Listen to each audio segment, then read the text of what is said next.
Well guys, and you 7% girls out there, sadly we're coming to the end of what very well may have been the best time for muscle cars ever. A new type of horsepower war might come up, but the one we just saw at least came with a lot of wild sounds. And although it's easy to look at the silent replacements coming for muscle cars and be like,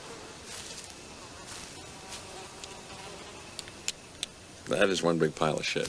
these cars will still be around for a while, and I thought it might be nice to look back through them. So here are the most powerful cars of each year since 2000. Let's get into it.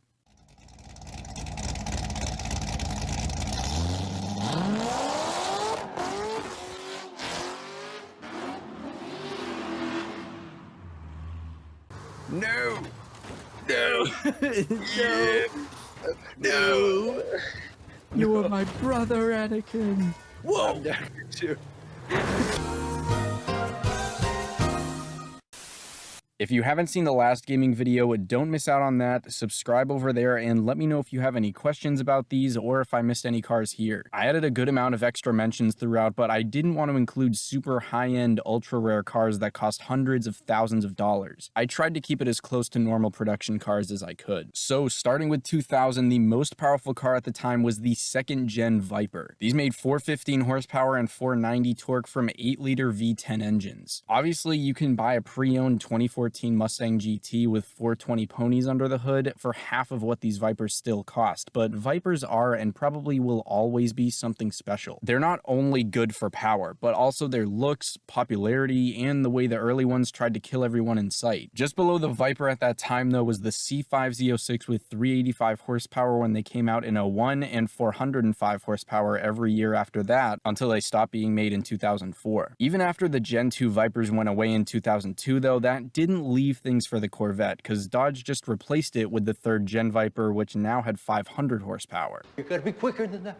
In this newer version, they replaced the 8-liter engine with an 8.3-liter engine, and that was pretty much enough to hold off everyone for a few more years. These specific Vipers were made until 2006, so depending on what you think should or shouldn't be counted for this list, they might have been the most powerful for that time, but in 05 and 06, the 4 GTs came out with supercharged 5.4-liter V8s. These only had 50 more horsepower than the Vipers, but they were definitely more special and had an MSRP around 60K higher than the Vipers. At the moment right now, you can get these Vipers for pretty much the same $80,000 mark or for as low as 60 grand. But the GTs started at 145,000 MSRP and now cost almost 500,000. While making this video, I actually wanted to watch a Dirty Doug's review of his, and in that video, he pretty much said that in 2018, he bought his GT for around $200,000. So two things here. One, these are probably only going to go up in value, and are any of us really surprised? And two, I might be asking Doug for some info on his stock buys and sells in the very near future.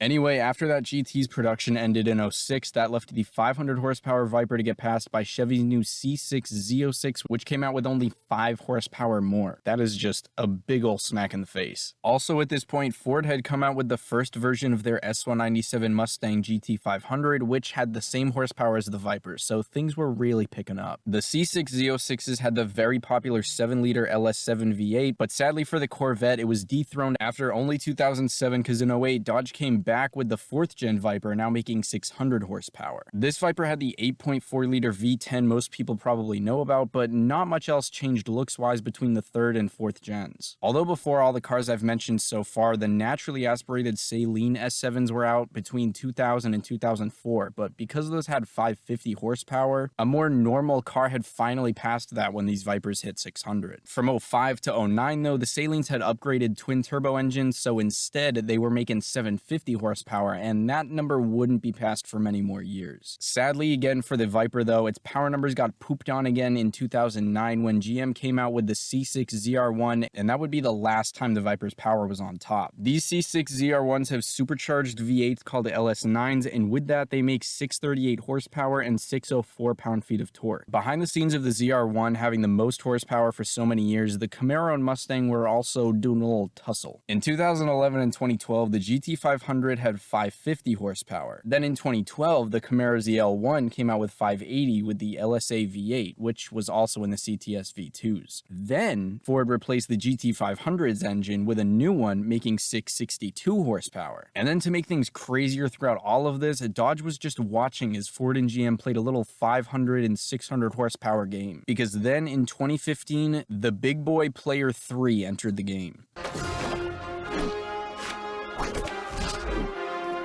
Showtime.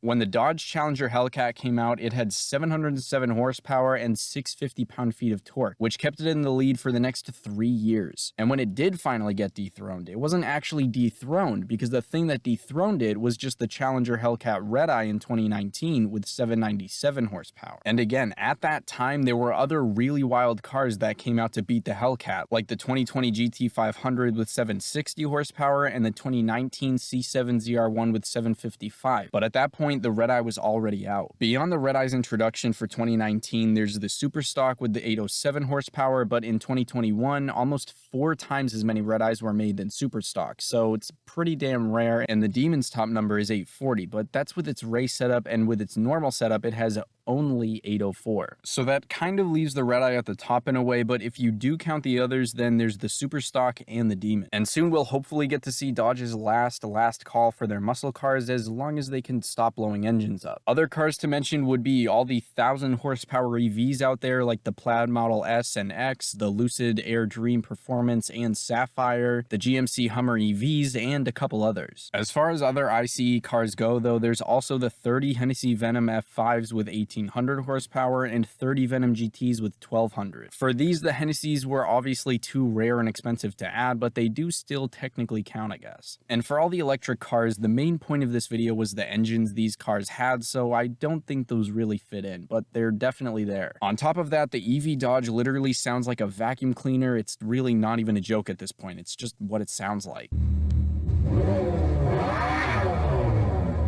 Even Borla came out with an exhaust for the Mach-E, and that honestly sounds a million times better than Dodge's sound, and it really kind of hurt just to see how shitty Dodge did with that.